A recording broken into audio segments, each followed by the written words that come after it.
February 1984, Cape Kennedy, Florida, and the Space Shuttle Challenger has liftoff. Challenger's mission? To place in orbit 2 communication satellites, Westar and, for the Indonesian government, Palapa. Within days, the high-risk space business has a victim. The satellite Westar is lost. Just so much junk for the already littered heavens. Finding Westar will be about as difficult as finding news amidst the clutter of America's morning television. Which Walt Disney characters were famous for whistling while they worked, Lori? Seven Dwarfs. From Lebanon, we did. Telex today from our area director who's got... Satellites searching the heavens for the Westar 6 satellite have received a signal, the kind that would come from the missing satellite, but it was so weak they could not get any information from it. Westar's mission director, Bill Ziegler. Well, since we're unable to establish radio contact with it as yet, I would have to say it's possibly lost. It looks as if there could be yet more problems for the Space Shuttle Challenger. A second satellite was launched this afternoon, and tonight there are still doubts as to whether it has reached its correct orbit. Officials were pleased with Palapa's success after the problems with the Westar 6 deployment. But as it was on its way to a higher orbit, problems developed. Ground stations looking for Palapa could not find it where it was supposed to be. Satellite experts tonight are trying to figure out why 2 communication satellites have failed to achieve their proper orbits.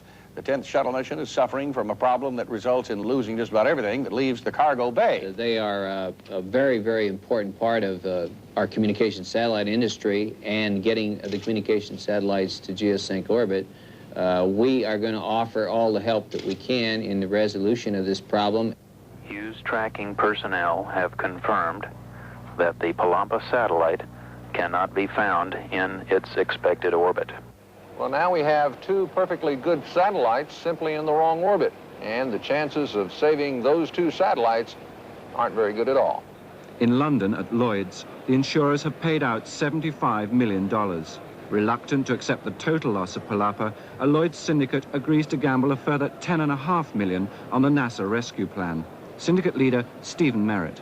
If we do nothing now, then the satellite's a total loss, and they have a full claim under their policy. There's no question about that at all.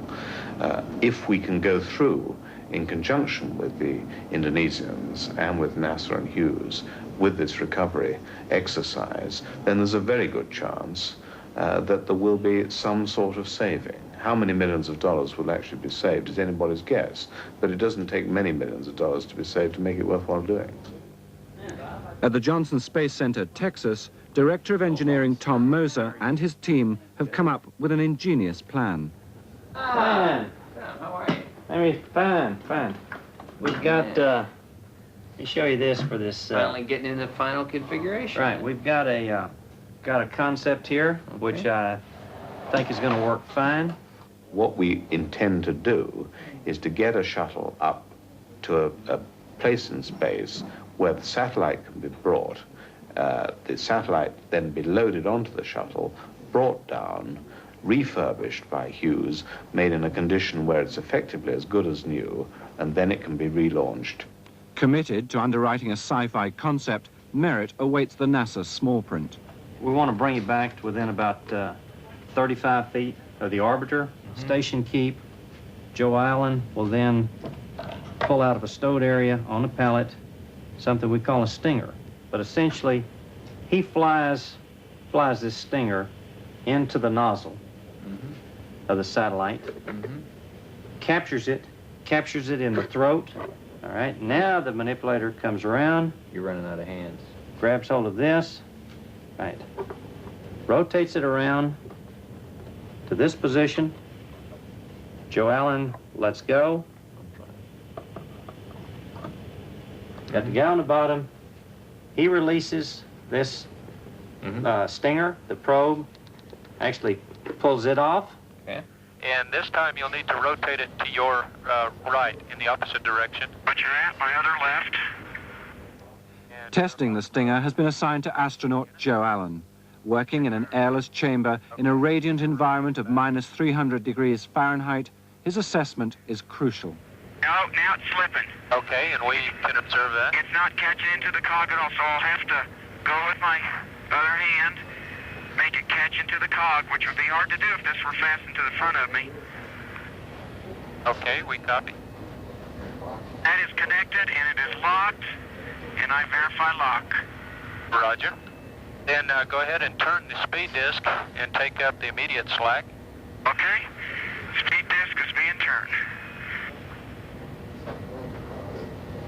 And it is noticeably stiffer than it was. Roger. We'll make that note. And the ratchet does not bounce at all, so something's been done there. I will wager. Roger. And Mike, what I think, it has been stiffened from yesterday. Either that or the temperature's changed. It doesn't want to go over that last 16th of an inch. Anyway, we'll talk about that later. Okay. Okay. 6 hours later, the debriefing is held. You really do exist. Astronaut Joe Allen, who has a doctorate in physics, must now, from memory, analyze the mechanical stinger. With only 6 weeks to the launch, there are still many problems for the design team. But hasty solutions now could, for Allen and his astronaut partner, Dale Gardner, prove disastrous in space. Yeah, we'll start with the dry run 2 days ago. I think is absolutely essential. Absolutely. I would, Dale had suggested it was a good idea, and fortunately I always listen to Dale, but he didn't emphasize it enough.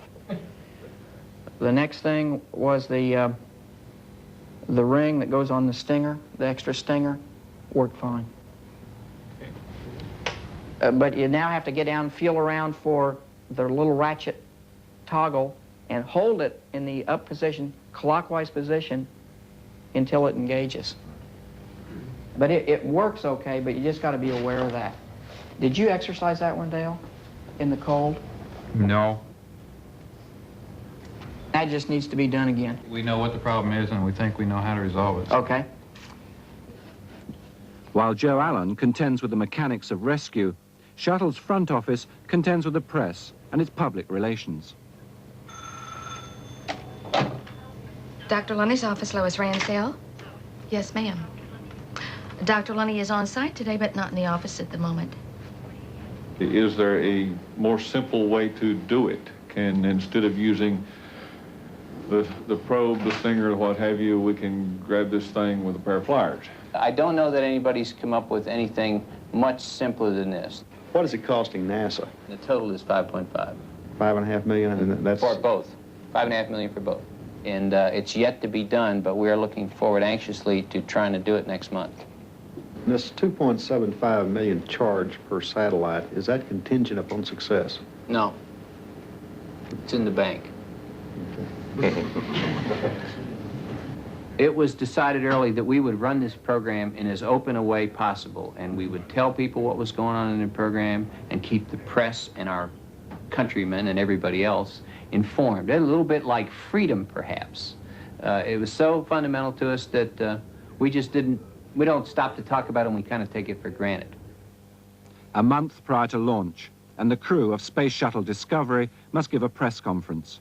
Discovery's commander, Rick Houck, pilot, Dave Walker, and mission specialists, Dale Gardner, Dr. Anna Fisher, and Dr. Joe Allen. Dr. Allen? Good morning. Hi. Jeff Leavenworth, Jeff, Time how are you? Magazine. Good morning, Joe. Hi, Carlos. How you doing? It is a long probe that has fingers that can pop out when we command them to do so, and we're going to fly up and stick that probe into the rocket nozzle of the on the back of the satellite, and then command those fingers to pop out, at which point we will be what we call soft dock to it. We'll be attached, but not rigidly. Dale Gardner had the original concept of the stinger. And the more he thought about that, and then the more the engineers looked at it,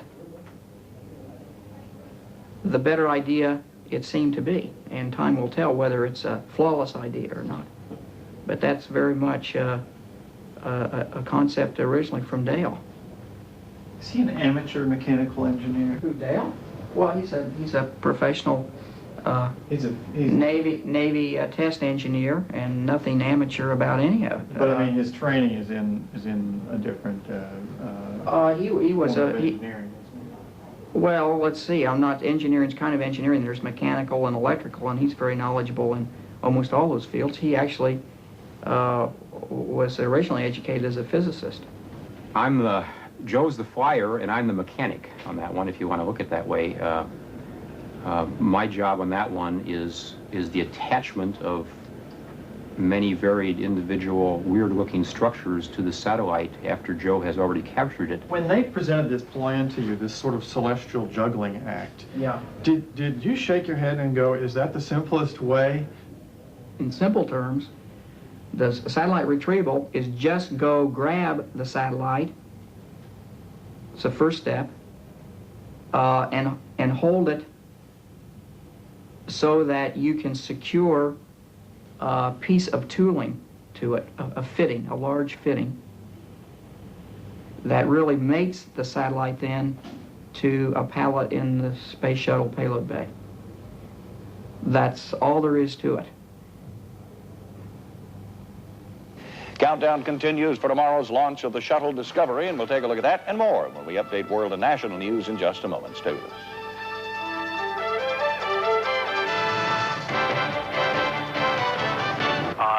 And the countdown went very smoothly throughout the night, ever since it was picked up at the T-minus 11 hour point. There were only very minor problems. Stanford on clock will pick up T-minus 20. DSS verified. AFM verified.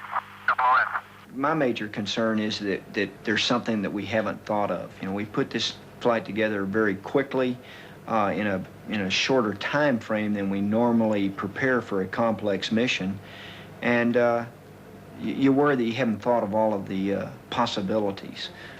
Ours is a job of what-ifs, and we always try to think of all of the what-ifs. All LDBPMU reads for the remainder of the countdown.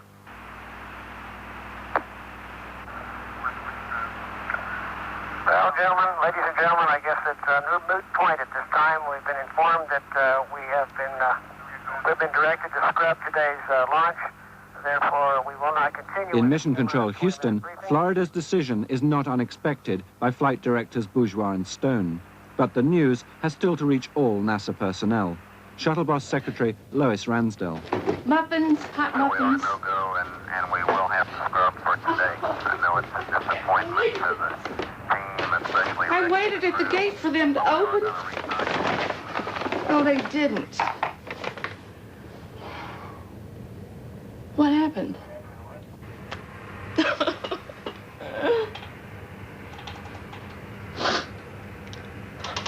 The problem which caused us to postpone this morning is one of upper-level wind shears.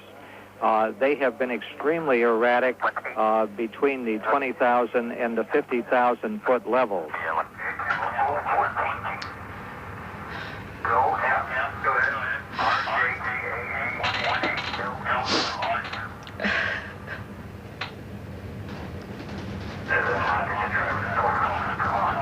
You take it all very personally, don't you? Well, I should. It's a good part of my life. Oh. This is Shuttle Launch Control. We are scrubbing for today, and will once again pick up the countdown tonight and proceed towards the launch at 7:17 a.m. Eastern Standard Time tomorrow morning. This is Shuttle Launch Control. There was no launch today at all at Cape Canaveral, only those familiar words from NASA, "We'll try again tomorrow." What caused the delay this morning, Stephen? David, there's some pretty strong winds in the upper elevations over Cape Canaveral early this morning. I'll tell you, the political losers aren't the only ones who are feeling a little bit down today. Everyone associated with the NASA program was so psyched up about this mission that it was hard to even accept a temporary delay brought on almost at the last minute by a huffy-puffy Mother Nature. Well, this is actually a simple delay since we don't have an orbiter problem. We just have to come back and regroup and be ready to go tomorrow and hope the winds are acceptable for launch tomorrow. So this is not a difficult delay for us to deal with. It's just a matter of waiting until it's time to go again. Well, I'm glad it's nothing technical. The crew's going to be disappointed and everybody... Well, as long as it's just the... Oh, turn those things off, you guys. Let's have a cup of coffee and a muffin. Right out of the oven. Wait a minute. 1, 2, 3, 4. That's just right. T-minus 15, 14, 13, 12, 11, 10. We're go for main engine start. 7, 6. We have main engine start. 3, 2, 1, and liftoff. Liftoff of Discovery and the first flight to retrieve and return satellites from space, and the shuttle has cleared the tower. Watched by the world, and more particularly its Washington critics, Mission 51A will last 8 days. Anxious days, for NASA must prove the worth of their multi-billion-dollar program. Mission Day 2, and here in CSR, the creators and users of the new technology monitor the mission's first task, a satellite launch, similar to the recent and very public failures. At 17 minutes, the KU band power is set to standby. Mission Control, Houston. Telesat is go for deploy anywhere between 40 and 65 RPMs, but they'll shoot for around 50. At D-minus 15 is when it is. Mission Control, Houston, the sun shield's now coming open. There it is. Port side sun shield now. That's saturated. The RPM is going up, and the current looks good. Spin up, started, right on. 22 RPM. Okay, Ron, we're setting up now to show the deploy. Keep in mind this is mainly in darkness, some moonlight, but a little bit of artificial light from the orbiter. I'll go ahead and select. We have deploy. Fire and... deploy. All right. Well, they look pretty happy. Should be okay. All okay. We'll stick around for another hour. It smiled out. Once clear of shuttle, the satellite's booster rocket should fire, pushing it into a prescribed orbit. It was at this point that both Westar and Palapa failed, reacting like damp squibs. With only minutes to go, the manufacturers sweat it out. Mission Control, Houston, data shows the arm moving to position to record the PKM burn. Ignition should be in 5 seconds. Should have it pick up the whole thing. Tell us the motor burn. Okay, we got you loud and clear, Ron. You called us right as we're looking for the initiation of the burn. I don't think we'll be able to see it, Ron, due to the daylight pass. So. Crews indicating they don't think they're going to be able to see ignition due to the daylight pass. We're fighting the sunlight with a camera to pick it up. They're trying so far without effort to, because they can't see that does not mean that the burn hasn't happened.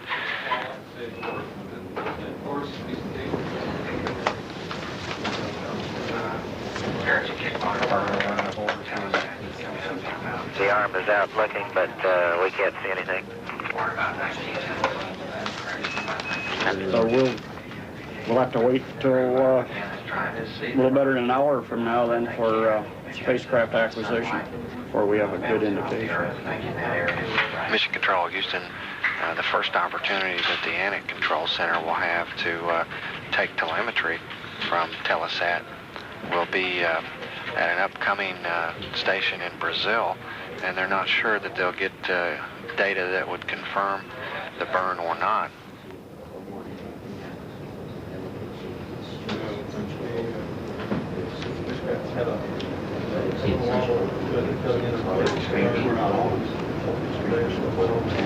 Roger that.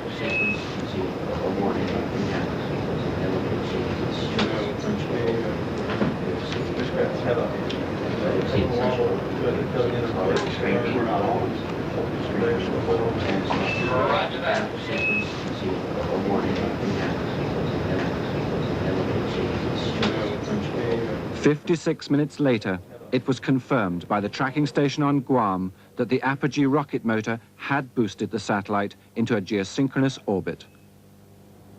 In Mission Control Houston, the night watch takes over. Day 2 ends in success. A working satellite is now worth $53 million.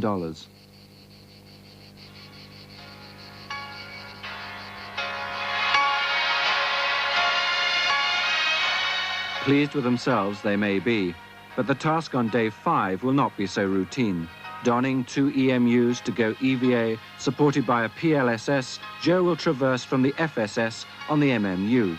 Or put simply, they will go EVA, extravehicular activities, walkabout, in EMUs, extravehicular mobility units, spacesuits, on an MMU, manned maneuvering unit, a jet backpack developed on the ill-fated Challenger mission by Bruce McCandless.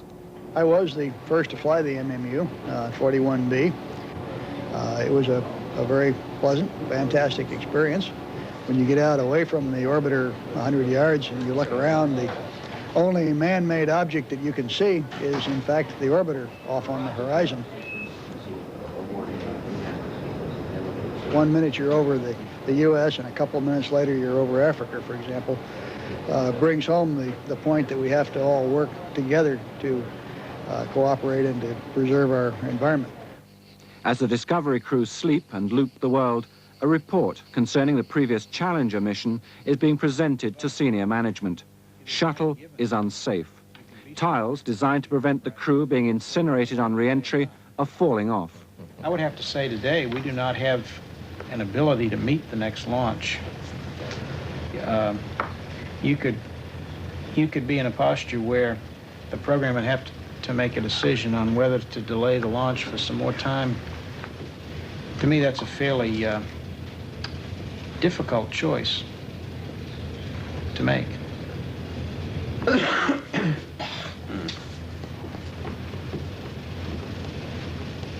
You know, it's probably crazy, but I just wondered if we have missed something, maybe trying to mechanically keep the water off these things. Down on the second floor in Mission Control Houston, the imminent problem of placing shuttle alongside the failed Palapa is the only one on the mind of lead flight director Larry Bourgeois. Discovery within 250 feet of the Palapa now. Moving in very slowly, 0.3 foot per second. Holy smoke, look at that satellite. Riser's coming down. I can find it. Discovery, Houston. Go ahead, Houston. Roger, we're going LOS. We'll listen to you over Yargany. Guam will be no-go this pass, and we'll see you at Hawaii at 08. And we'd like a status on the stability of the satellite. Okay, I got that one. Thank you. As Joe and Dale prepare to leave Discovery for extravehicular activities, their every move is monitored by the Houston EVA room. Right now we're in preparations for the first EVA on this mission, and they're about to begin a period of pre-breathe where they sit inside the suit for a 40 minutes period of time to wash all the nitrogen out of their suit and out of their bodies, so that when we depress the cabin to go EVA, they don't experience any bend symptoms. Towards the waveform. Here you go. I'm not straight back from you. I'm over here in the middle of the Okay, there goes the pressure. Yeah. Going up. Okay. Pressurize. She's coming. Dawn on mission day 5, and the Palapa retrieval, as NASA had hoped, has attracted TV coverage. Attach a ring to the bottom of the satellite, which will then be used to park that satellite right into the cargo bay. If everything goes as planned, the spacewalk will end about 11:30 Houston time. So they don't know for sure they can do it, but they're going after it with everything they've got. We will see Joe Allen with his jet backpack go after the satellite, and we'll bring it all to you. Steve? Okay, Houston, Discovery. Go ahead, Rick. Mission Control, the crewmen in the airlock are egressing, going outside into the cargo bay. Here, Joseph. Okay, I did copy the first part of the last sentence. Okay, the other red line is leaving the FSS. That's 2000. I'm ready to go in it, Dale. Okay. For the insurers and their Indonesian clients, the work is done.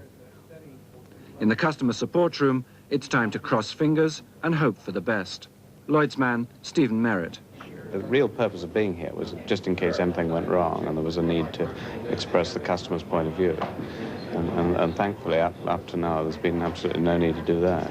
But it is very important, I think, that people appreciate the enormous technical difficulties that both NASA and also Hughes have had in reaching this stage, and it must be of great consolation to the space insurance industry that they can do this, and really an encouragement for people to stay in that business at a time when the money side of it looks very unfavorable, and whatever we recover for the two satellites, it will continue to look very unfavorable. Representing the legendary Hughes Aircraft Corporation, developing part of the retrieval hardware, is a somewhat nervous Dr. Braverman. No, we've never evolved. It's very tricky. And it's been, I'd say it's been fun, but it's been a real learning experience. Is it something that worries you? No, not really, because we have very bright people doing it, and but it's something we're learning as we're going. How do you like that, Joe? That is wonderful. I can't believe what this is like out here. It is magnificent. Endlessly fulfilling. Okay, the lights are both out. Confirmed. Oh, go ahead then. Okay. Discovery, Houston. Dale, have you completed the MFR prep? Okay, let's go through the numbers. The foot restraint is 30 upright towards the tail. Okay. The stanchion is upright. It's tilted back to 27 degrees. That sounds good. Do we have a picture? Let me check out the satellite here. Oh my goodness. Look at that. It looks beautiful. You can go a little higher, Joe, so you can clear Dale. Don't want to get too close to the satellite. Jeez. You can go a little higher. Did you hear what Joe just said? He's checking out the MMU, and what he just said was that he was afraid to go too high. He was going to bump into the satellite. It is obviously right there.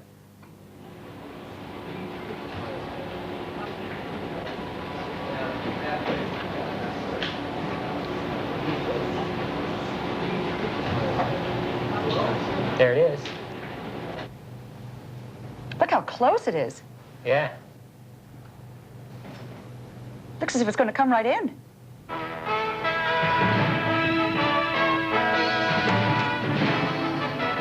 We interrupt our regular program schedule to bring you a special report from ABC News. Good morning. This is Lynn Scher at the Johnson Space Center in Houston. You are looking at live television from space right now. This is the world's first capture of a runaway satellite.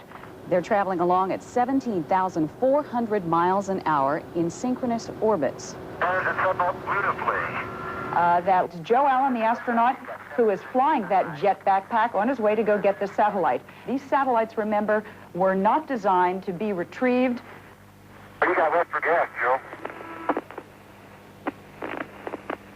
2,000. Hey, good work. 200. Discovery, Houston, with you through Guam, with TV of the payload bay.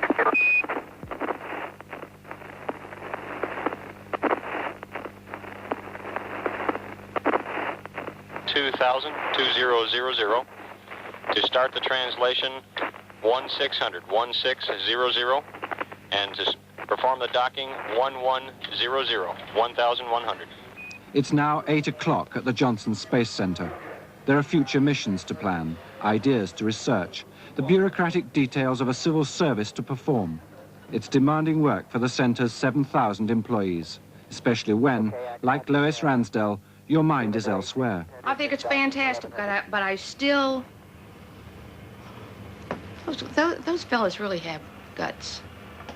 When you get away from the spacecraft and there's no umbilical cord and all around you just infinity, just little bitty clouds and the blue sky and the ocean, and there he is putting along to the, you know, the light on the back of his pack, going toward that, what looks to me like a huge satellite, trying to latch onto it and hold it. Oh, and act so matter of fact about it. And they will be coming back with live picture, I believe, in just a few minutes. We've lost picture for just a little while. We'll come back with more picture and more information on what the astronauts are doing up there after this commercial and a word from our local stations. New Tang breakfast beverage crystals, now improved with a fresher orange taste, plus a full day's vitamin C. No wonder New Tang was selected for the space shuttle.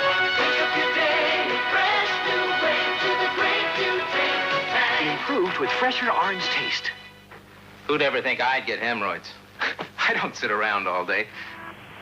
Okay, I would not back up. Okay, don't back up. Oh, pitch down and then pitch around. Go forward for a little bit, okay, pitch down so you can see where you're at. Okay. Okay. Okay, I'm penetrating. Good shot. That's wonderful. Good timing. Go get it, Joe. Boy, has he waited for this. Boy, has he waited for this. Goggles full. Okay, gyro power's coming off. And they're back on. And I'm starting to toggle. I've got a soft dog. Soft dog. Soft dog.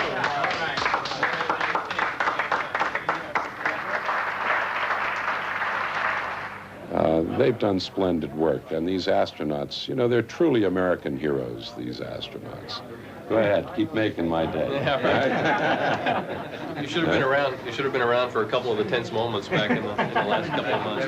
Well, we had our own tense moments. Yeah. Yeah. So it's fantastic. You fellows have done a magnificent job. Thank you. It's been a lot People of who've done the maneuvering and the orbital mechanics, I think, to me, it's just mind-boggling that you could bring that thing so close.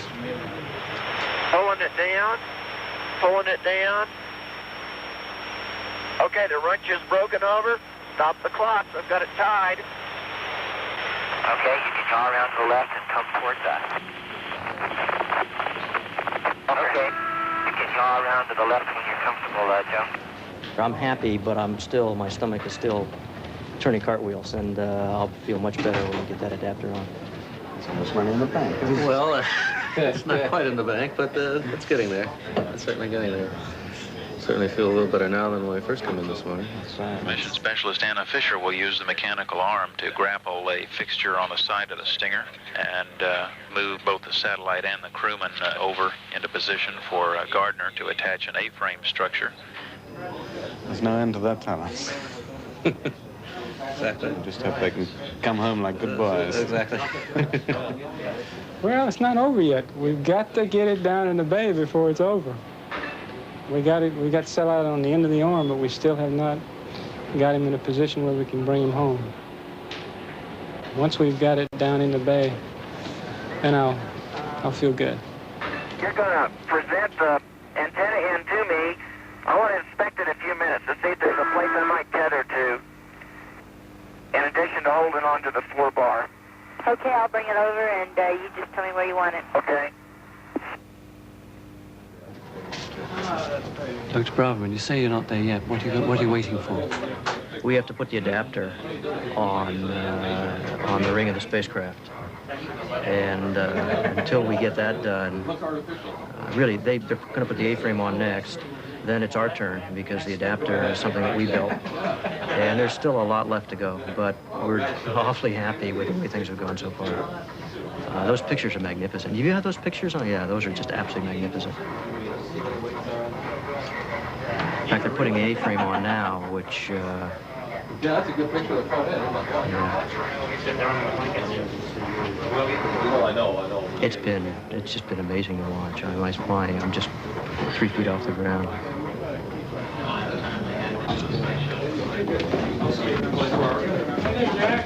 Hey, Larry. Good work. Good work.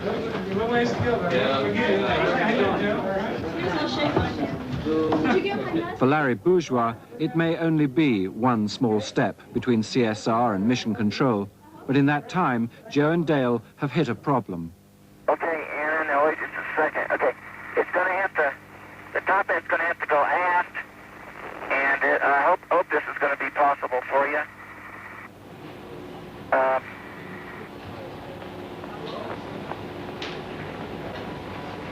Want me to tell him? Yeah. Houston Discovery, we're going to let Dale talk. We got a problem here. The common bracket clamp will not fit on the satellite. Hey, Jack. The problem is, between the two octagons, between the two common bracket parts of the satellite, is a structure that's sticking out far enough that it is hitting the cross brace of the common bracket.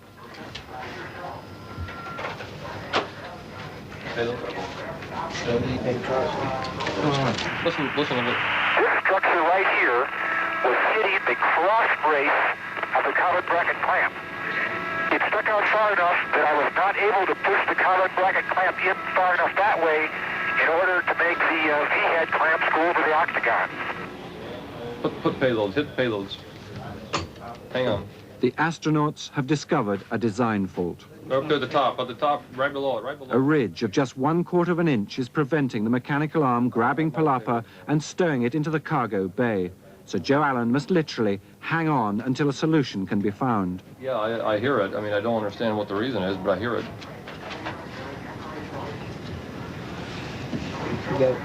Joe, you got the West Star drawings? Oh, I got the adapter drawings. Is it the Omni deployment mechanism? No, I'm sure what it is the Where's the obstruction? feed horns. On the back. Gotta be coax. I mean, waveguide. It's either the back of the feed horns or the... Or the waveguide that goes the into waveguide. them. See, we never had any drawings of waveguide. Have you got a drawing here, Jack? No. Not of that.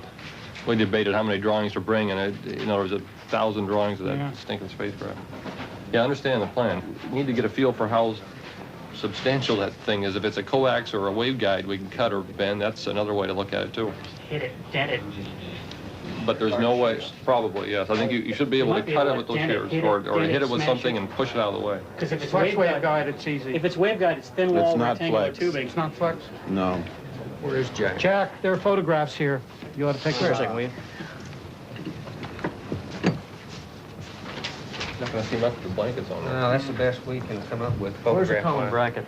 Those, right, you got your finger on. These things right here. This is one side of it. This is the hex he's referring That's to. the that hex he can't- referring to. This The other one stuff is right directly here. behind it.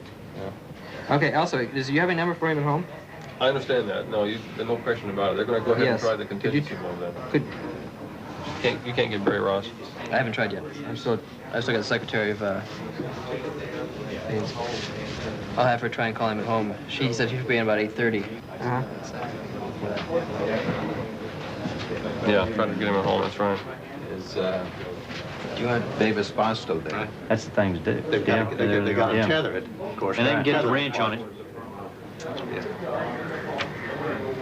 And then all they do is fix this, and there's no question here with the knife edges going in, all that shouldn't be. No, they're totally And then you got, then you're eliminating that cross member. But it's not structural. Yeah, that's what I said. Then you're eliminating when you do. It's not structural. It's not structural. It just keeps the just two as a unit. So you're just holding it with the you just hold it Hold it in at the configuration with the that's right. with the cross with the A-frame itself. That's This right. piece up here. That's right. It's only. Okay, now it's very important too that Barry Ross get Can you involved. get these on? I'm positive he's probably, or Marco also. Well, either one of those two, and I would try them both. At least Baines is involved, and Baines will, I don't think Baines is quite so good mechanically, I mean, with the details, but he should know that pretty well, too. So just work it with all those guys, and please give me as much information as you can, as soon as you can. Hey, Jack. If they got a backup plan, let's just scrub. I just want to make sure I understand there's something that we're missing. I just don't want to. Yeah, well, I think we ought to just proceed with it. They are. And we're not stopping them. I just want to make sure I got all the facts. I got obviously. Will you get hold of somebody real quick and let's get those Western Union drawings? No, let's get the Western Union drawings and make sure we understand what's going on there. No. Because he can pull these guys together and get hold of them. We're going to go straight to the backup. And we've practiced that in the WEDF, and it'll take a little longer, but we think we can pull that off our ass. So that's where we are. Fine. Thanks.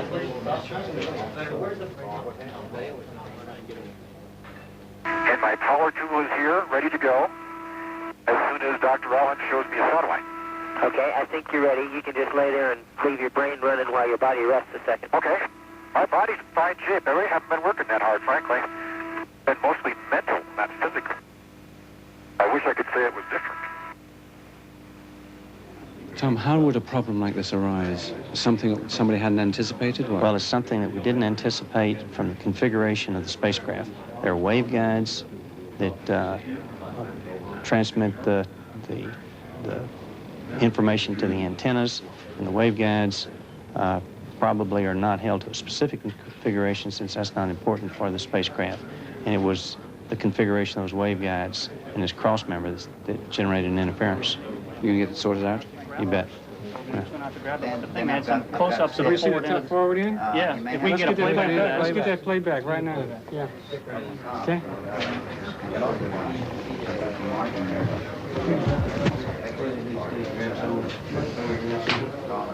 The antenna bridge on top didn't work. There was some sort of an interference that we don't fully understand yet, but that's in working in parallel. What we've done is revert to plan B, which has one of the pilots, Joe Allen, up front holding the satellite. He's in some foot restraints and he's tethered to the orbiter, and he's holding the satellite. Dale on the back end has taken the shower cap in, which covers up the nozzle to keep all the junk from falling out, and then he's going to put the structural adapter in, and then the two of them will manhandle it down into the frames and latch it closed. And then we will spend some more time, and that's what's going on right now, talking about what do we want to bring into the cabin overnight to work on it or change it, and that's what the conversation is about here, sort of what to do next.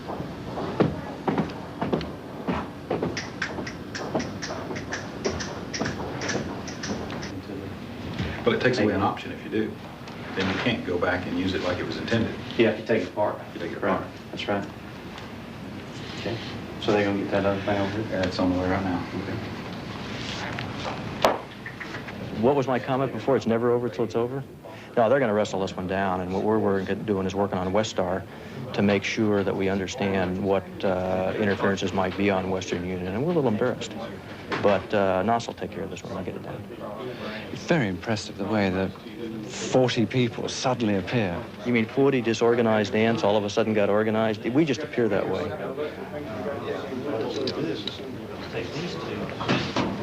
Hi, Larry. Perhaps I spoke too soon. I'm Sure did. We'll get there, though. Where's the piece that's the side, so the cross bracket goes through right there? Goes through right there. We are just working on Westar. The way that it's described looks like there's nothing cut out, and we just assume you're going to go to backup. So we're trying to focus, see what happened on Palapa, but make sure that we understand what's going on. Okay, we're going to try to get a picture of the area of Palapa where we got the problem before we finish out there today. Okay. With the thermal insulation removal. You're definitely on the backup mode, though, in terms of... Yes, yes. Better come this way, Joe. I'm helping you push it over there. Okay. You got to bend back a little bit, Joseph, just a little bit. I'm bending. Okay. Now come right a little more.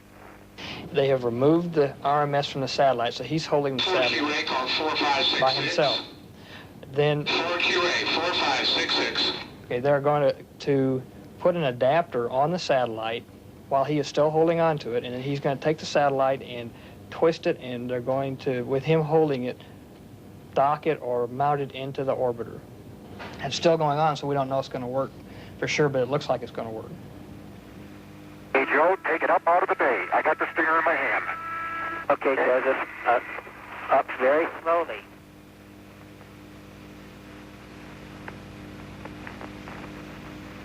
Very slowly. And just take it at some point where you can hold on to it for a while I still the stinger, okay? Okay. This is called, just take it up there and relax.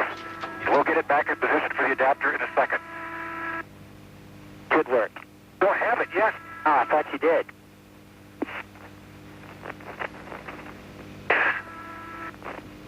Discovery, Houston. Dale, if you can't get that thing secured, go ahead and just tether it there as securely as you can. We'll get it after we get the spacecraft in. Okay, Jerry. I think I got her. No, I didn't. Latest report is, I think we're going to get it. Anything special you have to do? No, what you see them doing now, I think they'll be successful and get it. We're just looking at other options of trying to grab it for Wednesday, for the rest of it. Okay. Thanks. Dr. Mosher. Hi, guys. How you doing? We're looking over your shoulder off the RMS. Okay.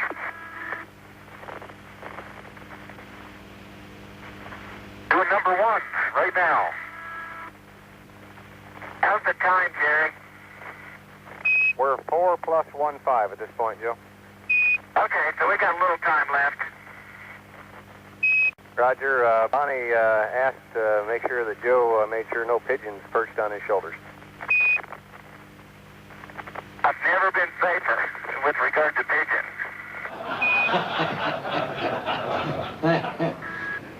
Okay, number 1, position indicator is down to flush. Beautiful.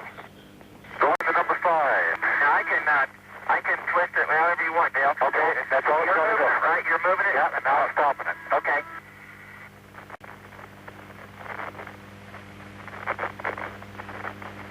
You were sailing up. Number 5 is coming. Okay. No, is it on the satellite? Is it on the satellite? Got it. 2 more feet? How can they do that? Okay, 4 comes Up at the top.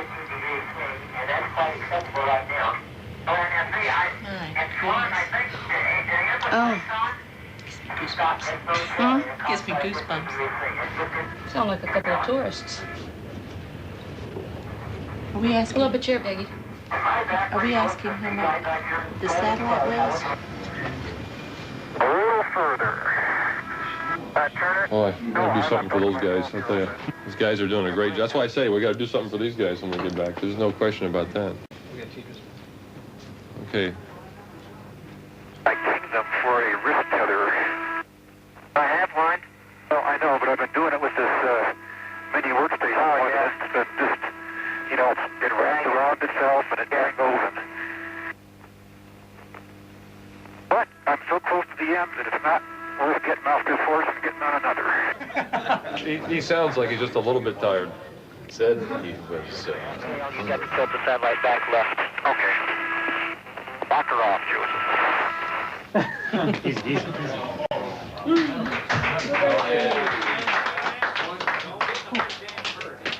Mission Control, Houston. Palapa is hard down on the pallet. Hey, now you clap. We got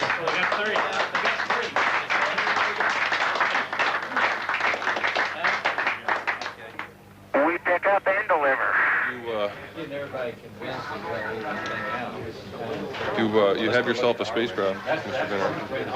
You're watching Channel 13, KTRK-TV, Houston. Live at 5. And another unique chapter has been written in the space history books this afternoon. Astronauts Joe Allen and Dale Gardner took a satellite out of orbit and stowed it in the cargo bay of the Space Shuttle Discovery. I'm worried about, what's today, Monday, Tuesday? I'm worried about Wednesday. You've got a professional goat here. It's one small step for a company, but one giant leap for mankind, or something to that. So the satellite was captured, much to the delight of insurance underwriters who paid out $75 million when Palapa didn't perform right. And with the crew once again together, NASA read a thank you note. Your insurance customers are enthusiastic in their congratulations on the most successful outcome of They've overcome what was clearly a very serious, unexpected difficulty, and they did it by the human endeavor rather than by any mechanical super means, and I think that just shows that this is a tremendous combination of the individual skills and the technical achievement.